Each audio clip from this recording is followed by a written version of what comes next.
अस्सलाम वालेकुम, मैं शुमैला वसीम। Good morning.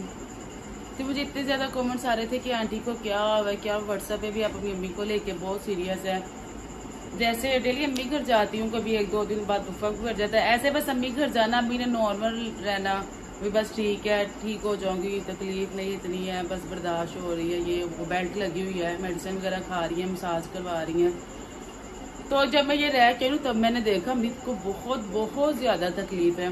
फिर जब मैंने घर आई, मैंने कल अपनी सब्सक्राइबर है मेरी फातिमा मेमोरियल हॉस्पिटल में ना डॉक्टर निमरा फरीम, तो मैंने उन्हें ना अम्मी के एक्सरे भेजे, मैं इधर स्क्रीनशॉट लगा रही हूँ। मैंने कहा आप ही ये अम्मी को देखिएगा, इतना मसला है मोरों का, तो अम्मी ठीक नहीं हो रही, बहुत ज़्यादा तकलीफ है। कि जब मैंने 2 दिन पहले व्लॉग बनाया ना कि अब्बू को काम से बुलवाया, अम्मी को लेके गए जरा के पास, इतनी तकलीफ थी ना, अम्मी से बोला जा रहा था ना हिला जा रहा था, बस आंखों में से ना आंसू गिर रहे थे। तो हम लोग तो डर गए, हम तीनों बहने डर गए अम्मी को क्या हो गया। फिर अब्बू को बुलाया, अब्बू लेके गए, वहाँ पर ना लेडीज है कि उसने वो दर्द का तेल लगा के मसाज की, कोई दवाई शवाई दी, फिर अम्मी घर थोड़ी बेहतर थी। फिर मैंने उन्हें ना अम्मी का एक्स्ट्रा भेजा, मैंने कहा आप देखिएगा ये क्या वजह है, क्या दवाइयाँ कोई ऐसी नहीं मिल रही हैं, कुछ खुराक का इशू है, क्या है।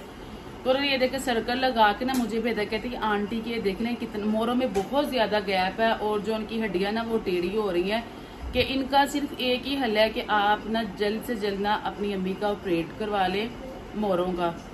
तो अम्मी डरती है, अम्मी से क्या, मैंने कहा अम्मी ऐसे ऐसे आप ही कह रही कि आप ऑपरेट करवा ले। अम्मी कहती वो ऑपरेट करवाया तो फिर तो मैं बिल्कुल ही रह जाऊंगी।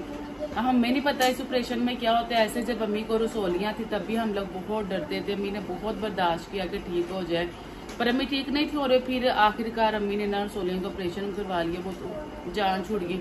पर ये अम्मी को वीकनेस बहुत बहुत ज्यादा हो गई है। तब अम्मी को ये इतना बड़ा मसला बन गया। अम्मी ने सारी जिंदगी इतना काम किया, इतनी मेहनत की, इतनी मशीन चलाई है ना, तब ये इसका नतीजा निकला। वही हम अम्मी से कह रहे हैं आपने इतनी मेहनत की सारी जिंदगी, तो अब आप देखिए इस उम्र में आके आपको कितनी बड़ी एक पहली तकलीफ होगी, अब ये वाली तकलीफ हो गई है। तो अगर आप में से किसी की फैमिली का मोरों का ऑपरेशन हुआ है, कुछ भी है, तो आप लोगों ने लाजमी शेयर करना है उसमें क्या होता है, कोई तकलीफ तो नहीं ज्यादा होती, यहाँ होने के बाद ठीक रहता है या नहीं।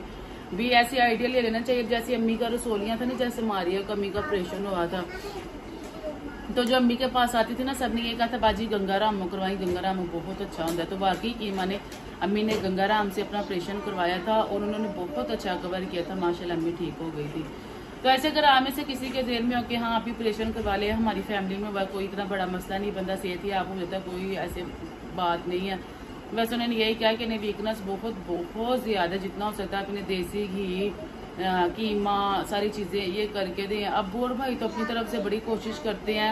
अब भाभी भी आपके सामने जली हुई है, उनका भी इतना मसला, वही भाई कह रहे इधर अम्मी इतनी बीमार हो गई है, उधर सनिया का इतना मसला बन गया बहुत ज्यादा। भाभी को तो नीचे से ना वो उन्होंने ना काट के ना छाले, तो वो सारा वो कोई मेडिकेटेड पट्टी है वो फिलहाल कर रहे हैं कल, हाँ जी कल लास्ट पट्टी है। फिर भाभी कहती है आप इंशाल्लाह परसों से बच्चों को भी ट्यूशन बुलाऊंगी, तो बस ये लास्ट पट्टी है, ये हो जाने उसके बाद तो अल्लाह ताला भाभी को भी सेहत तंदुरुस्ती दे। अम्मी इतनी ज़्यादा बीमार है, अम्मी उन्हें भी सेहत तंदुरुस्ती दे। मैं बहुत टेंशन ले रही कि मैंने बहुत सीरियस हूँ अम्मी को लेके। अम्मी की मैं उधर रह के ना अम्मी की तकलीफ नहीं मुझसे देखी जाती। आप लोग कमेंट्स करें आप अपनी अम्मी को जाके इतने काम कर रही हैं, ये वो वही करती हैं। अगर 2-4 दिन मैंने कर लिया तो मर तो नहीं गई मैं, मेरी माँ का घर है, मेरा घर है, क्या हो गई यार आप लोग। हमने नहीं कभी किया आपके सामने मैं अपनी खाला लोगों घर जाऊँ, हम लग जाते हैं, हर वीडियो आपके साथ शेयर है, खाला बना रही हूँ, जैसे हम दूसरी खाला घर गया वो भी कुछ काम करते, मैं कहती नहीं खाला आप बैठ जाए हम बना लेंगे, तो हम खुद ही खाना शाना बना लेते हैं। अभी नहीं अच्छा लगता, अभी आपके बैठे हुए आपके बड़े काम कर रहे हैं, कोई खाना शाना बना रहे हैं, मैं तो खुद लग जाती हूँ आपके सामने खाला घर भेजा, मैं खुद ही साथ लग जाती हूँ, लाई मैं ये करती हूँ आप ये कर ले, मिलकर सारे कर लेती हैं। तो इसमें कोई बड़ी बात नहीं है, कोई गुनाह नहीं है, किसी का एहसास कर ले तो फिर क्या हो गया।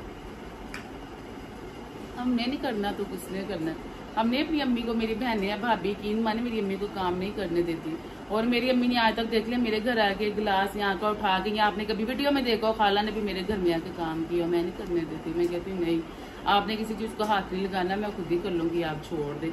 वो वसीम के आने से एक दिन पहले जब मेरी तबीयत खराब हुई, वसीम सऊदीया गए थे, बहुत बहुत ज्यादा ना तबीयत खराब हो गई। उस दिन अम्मी ने आके मेरे घर बर्तन धोए, हाँ तो मैं इतना बोली, मैंने कहा मैं हटाऊंगा, मैं कहा नहीं आप ना धोए, मैं आकर धो लूंगी, मैं ठीक हो जाऊंगी। अम्मी ने जबरदस्ती बर्तन धोए, यहाँ मैंने सफाई की और मुझे साथ लेंगे। हमने नहीं कभी अपनी अम्मी को काम करने दिया। जब हम सारी भी थी ना तो हम लोग गए थे, अब भी हम चले जाए ना ईद के ईद अल्लाह जिंदगी दे भाई, मेरी भाभी और जो मेरी 2 बहनें वहाँ पे वो हमें करने नहीं देते, फिर भी हम कर लेते हैं। चल मैं खाना उन्हें मेरे हाथ का पसंद है, अभी बनाती, वरना मैं कहती हूँ मैं बना लेती हूँ, एक सफाइयाँ कर लेती है, भाभी नाश्ता बना लेगी, ऐसे मिलके कर लेती है और बांटा जाता है। तो ऐसे अगले बदल पे भी बटन नहीं बनता, तो इसलिए काम करने में कोई बुराई नहीं है, फिर क्या हो गया, कर लिया। तो अम्मी भी नहीं आपके सामने ठीक है। मैं जिस दिन गई, हम लोग बाजार से आए, उसके बाद फातिमा की इतनी तबीयत खराब हो गई, तो मैंने कहा चल मैं ही खाने शाने बना लेती हूँ। अपने घर पे भी तो करते हैं, इतना कोई बड़ा मसला नहीं होता, ना इतना इशू बनाए कर कुछ नहीं होता। तभी जी बच्चे भी उठ गए हैं, इन्हें नाश्ता करवाते हैं और फिर आगे का देखते हैं। मैं जब किचन में आ गई, आटा निकालते हैं, नाश्ता बनाते हैं। नाश्ते में बना रहे हैं अंडे पराठे, अम्मी घर से आए थे, सालों में कुछ भी नहीं पड़ा हुआ, तो अंडे पराठे का नाश्ता करते हैं। अब ये जी यहाँ बच्चों के नाश्ता रेडी हो रहा है, पराठे बना रही हूँ और साथ ही अंडे फ्राई कर रही हूँ। अभी भी आई अंडे फ्राई कर रही हूँ। ये मैंने यहाँ स्पून लेके आई थी अंडे फ्राई करने के लिए।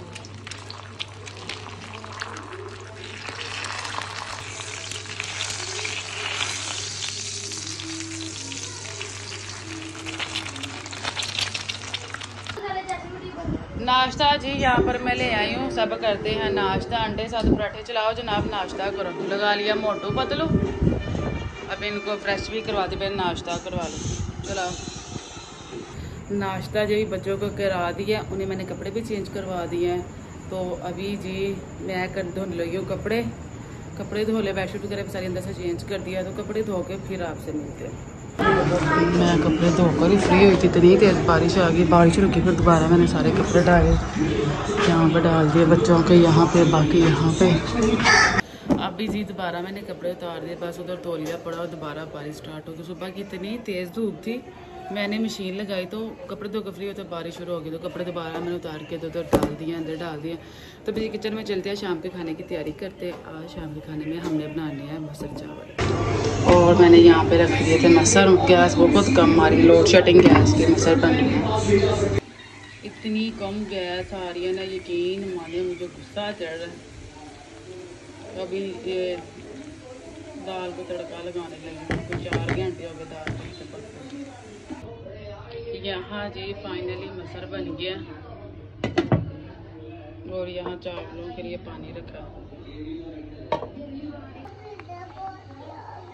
यहाँ जी चावल भी बन गया, शुक्र है गैस तेज हो गई, अब तेज हुई है। फाइनली जी यहाँ पे मसर भी बन गए थे, और यहाँ जी चावल भी, तभी बच्चों को देते हैं चावल जी। यहाँ पे आ गए मेरे और जैफा के भी, और हनान के भी खाना खाते हैं। अभी जी खाना छाना खाकर हुए थे फ्री। इधर आओ जैफा, मैंने जैफा के ना 14 अगस्त के कपड़े निकाले हैं। मैंने कहा ये ना बेचारे को छोटे हो गए, फिर 14 अगस्त को मुंह देखता हो, सब कजनों ने आना है, कपड़े पहने होने नहीं, उतारो जरा। जैफा के चेक करें पिछले साल, तो मुझे यूँ डाउट हो रहा है कि ना, मुझे शक हो रहा है जैसे जैफा को छोटे हैं। मुझे लग रहा है गंदे काम ना किया अगर।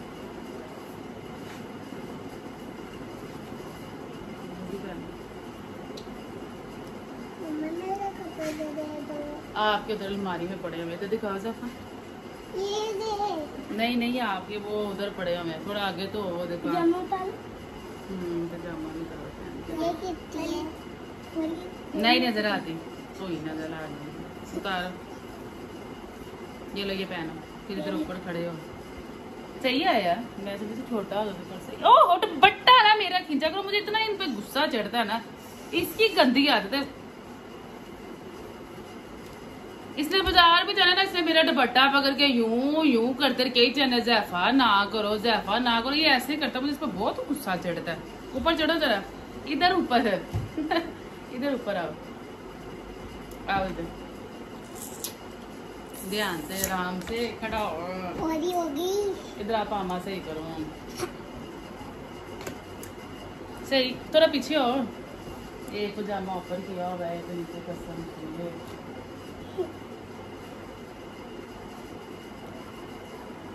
ये देखे सही है ना, थोड़ा पीछे जैफा। हाँ सही है, इस साल तो पहले ना, फिर अगले साल ये किया बेड पे। जैफा ये अलमारी खोलो, यहाँ से वर्दा का ड्रेस निकालो। वर्दा की तो फ्रॉक बहुत प्यारी रहा। हाँ जी, वो वाली दूसरी वाली पापा वाली वर्दा की फ्रॉक, जो पहले ड्रेस लेके आए थे ना, वर्दा को मैं 350 रुपए का लेके आई थी, पर वो ना मुझे इतना अजीब लगा, जब घर आया ऊपर से अम्मी ने कह देती ये एडा गंदा कपड़ा जो वर्दा को पहना इतनी बुरी लगे तो किसी का मांग मेरे यहाँ तक गला आ रहा।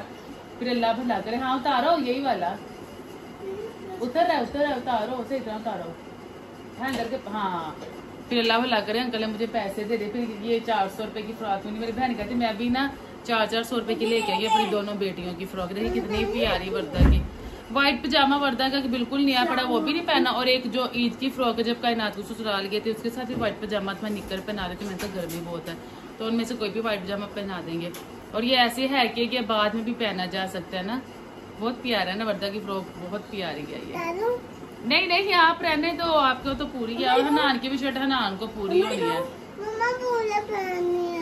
नहीं बस अब 14 अगस्त पे पहना। ये 14 अगस्त को बार ये कहते हैं ईद। वाकई ये ईद ही है। ईद कब आएगी? ईद के कपड़े हैं ईद की चीजें हैं बस ऐसे करके ना। मैंने और करनाल में पिछली 14 अगस्त पे हमारा तकरीबन मिलता जुलता सेम ड्रेस था तो मेरा भी वही पड़ा हुआ है। तो और क्या करना है बना रहे हैं बस वो शॉर्ट के लिए और टिकटॉक वगैरह के लिए तो वही पहन के हाँ जी अपनी वीडियो बना लेंगे। ज़्यादा ना करो। तो बस आज कपड़े भी धोए खाना शाना बनाया। वैसे भी अम्मी को लेकर परेशान थी तो बस आज का व्लॉग इतना ही। आप सबने अम्मी के लिए बहुत सारी दुआएं करने की अल्लाह ताला ने जल्दी सेहत याब कर दे। ये जो उनकी इतना बड़ा मसला बना है अल्लाह ताला अब्बू की भाई की कमाई में बरकत दे। वो अच्छा खिलाए पिलाएं खुराक से ऐड रखिए अम्मी की।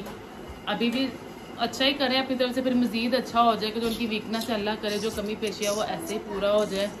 हाँ माँ बाप कहते हैं ना औलाद बड़ी गंदी चीज़ है। उन्हें दर्द होए नहीं बर्दाश्त होता तो माँ बाप भी ऐसे ही है। माँ बाप की भी तकलीफ ना कोई भी बच्चा नहीं बर्दाश्त कर सकता। मैंने बहुत से देखे हैं बहुत से लापरवाह भी बच्चे होते हैं पर नहीं भैया हमें बहुत फिक्र है। बहुत कम में जो बदतमीज़ होते हैं मैंने देखा हमारी फैमिली में भी थोड़े से उन्हें माँ बाप से कोई गर्ज नहीं होता वो सिर्फ अपने आप से होते हैं।